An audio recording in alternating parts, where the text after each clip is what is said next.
Donald Trump and Jeb Bush are now in a fight over George W. Bush's legacy. Such a useful fight, right? Yeah, what do you make of that? Well, well, I mean, as you pointed out, it's quite an interesting moment. Jeb is tying himself to his brother, which might work in the primaries, but if he gets to the general, I think that's death. That doesn't do very much for him. But this issue that Trump is centered on has come to the 9/11 issue is such an interesting one because there are a lot of things you could blame George W. Bush for, right? But 9/11 is slightly lower down on the list. The guy was president for 8 months, and when this happened, and if you look, one of the critiques Trump has of Bush is that his immigration policies led to this. Now, the 9/11 hijackers were in America before George W. Bush was president, so that's a bit of a stretch. Donald Trump making a stretch. Bush is in a fight with Marco Rubio to be the establishment alternative to Trump. The establishment assumes someday there will be such a thing and that person will end up being the nominee.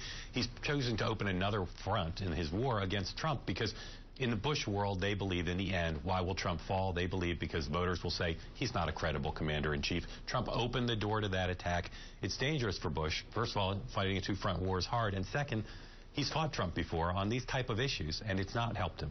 And his most animated moments are in defense of his brother, which creates that lock.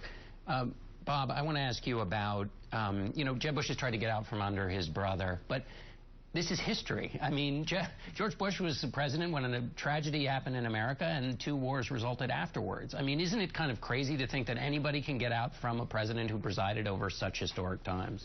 Well, I wrote 4 books about Bush's wars, and some of it worked, some of it definitely did not work, like the Iraq War.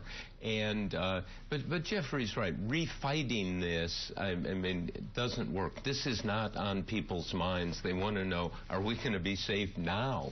Not whether we were or weren't in the past. And I think, again, the Republican Party there's a certain gravitational pull that develops, and it is, let's do something sensible. We want to win the presidency, and the polling and common sense will take you away from Trump getting the nomination, and I think it will, as I was saying, who can stand up and say, I'm like Ronald Reagan, not Donald Trump. Just a very quick point.